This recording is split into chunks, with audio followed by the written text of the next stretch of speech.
अध्याय 4 प्रेमचंद व्यक्तित्व परिचय। हिंदी साहित्य के जाने माने लेखक प्रेमचंद का वास्तविक नाम धनपत राय था। प्रेमचंद उनका साहित्यिक नाम था। प्रेमचंद का जन्म 31 जुलाई सन 1880 में वाराणसी के निकट लमही नामक गांव में हुआ था। उनके पिता अजायब राय डाक घर में डाक मुंशी थे। इनका जीवन गरीबी में ही बीता। उनकी माता आनंदी देवी एक सुशील संस्कारवती महिला थीं।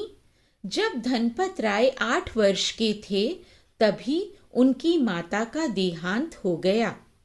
कुछ समय के पश्चात उनके पिता ने दूसरा विवाह कर लिया था। प्रेमचंद जब 15 वर्ष के हुए तो उनके पिता की मृत्यु हो गई। दूसरी मां के पिता सौतेले नाना ने उनका विवाह करा दिया।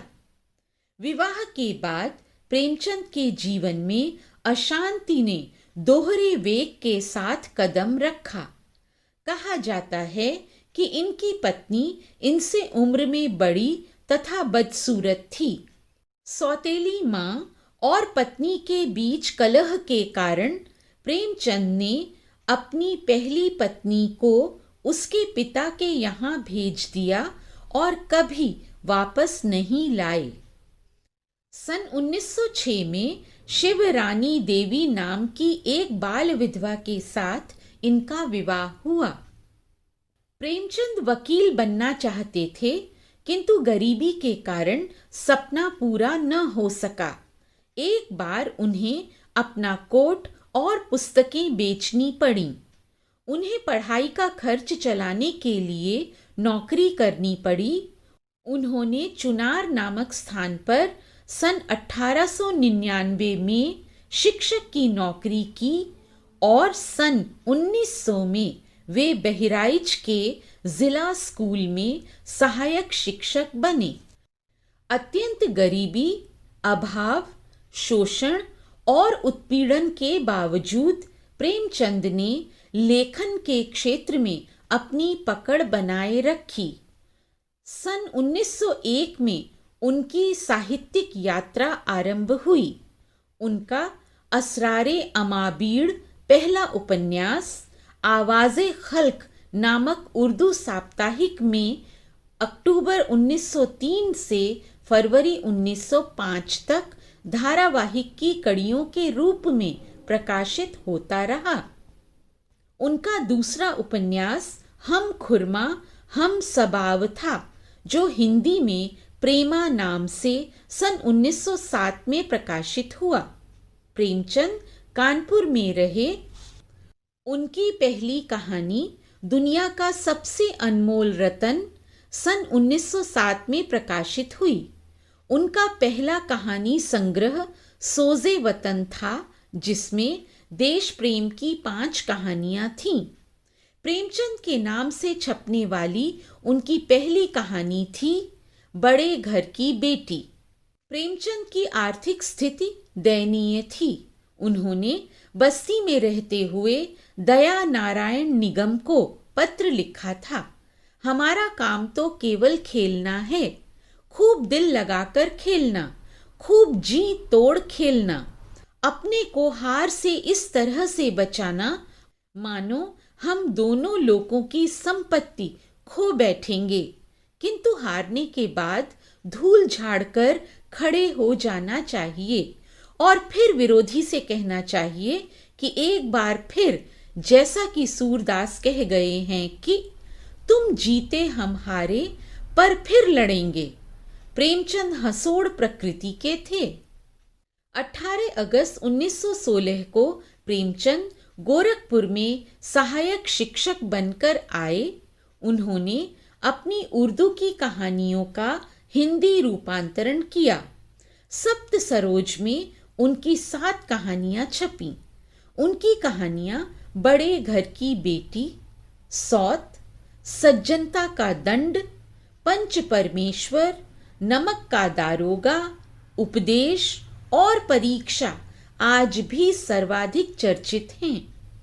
नवनिधि प्रेम पूर्णिमा कहानी संग्रहों के पश्चात सन 1916-17 में उन्होंने सेवा सदन उपन्यास लिखा, जो 1918 में छपा।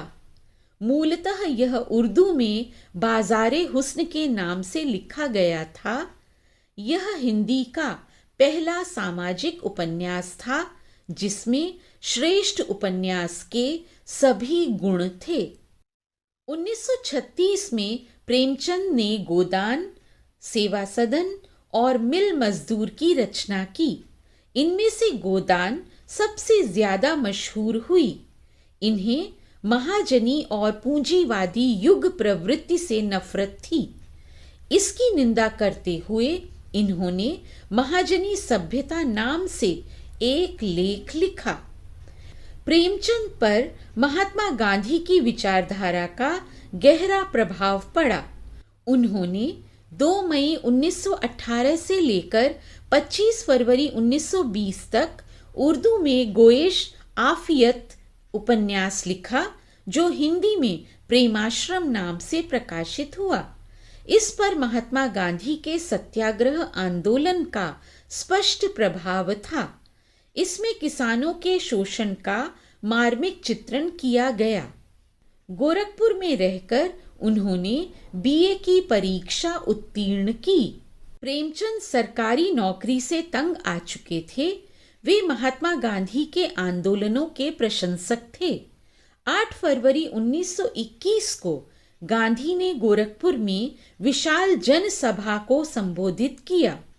प्रेमचंद पर इसका इतना प्रभाव पड़ा कि उन्होंने 15 फरवरी को सरकारी नौकरी से त्यागपत्र दे दिया। वे 18 मार्च 1921 को गोरखपुर से वाराणसी आ गए। उन्होंने काशी विद्यापीठ के स्कूल का कार्यभार संभाला। बाद में उन्होंने सरस्वती प्रेस खोला। इसमें उन्हें बहुत हानि हुई, परंतु उनका लेखन जारी रहा। उन्होंने संग्राम और करबला नामक 2 नाटक लिखे। अक्टूबर 1922 को उन्होंने रंगभूमि उपन्यास लिखना शुरू किया। इसका प्रकाशन गंगा पुस्तक माला लखनऊ से हुआ। प्रेमचंद इस प्रकाशन संस्थान के मालिक दुलारे लाल भार्गव के साहित्यिक सलाहकार के रूप में 100 रुपये प्रतिमाह की नौकरी करने लगे। लखनऊ में रहकर प्रेमचंद ने 1.25 सेर गेहूं और शतरंज के खिलाड़ी आदि कहानियां लिखीं। उन्होंने यहाँ कायाकल्प उपन्यास भी लिखा, जो 1926 में प्रकाशित हुआ। प्रेमचंद ने सरस्वती प्रेस से अपना निबंध संग्रह कलम, त्याग और तलवार प्रकाशित किया।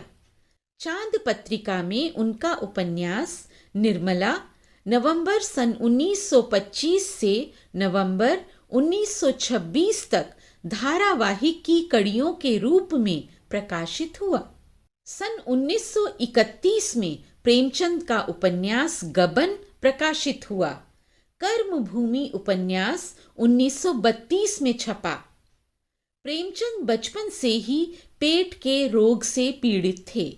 यह बीमारी उन्हें अंत तक लगी रही, किंतु प्रेमचंद इस भयंकर रोग को सहते हुए निरंतर साहित्य सेवा करते रहे। 16 जून 1936 से वे अत्यधिक बीमार रहने लगे।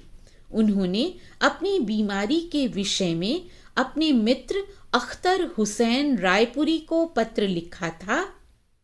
मैं करीब 1 माह से बीमार हूँ। मेदे में गैस्ट्रिक अल्सर की शिकायत है। मुंह से खून आ जाता है। कुछ काम नहीं करता हूँ। दवा करा रहा हूँ।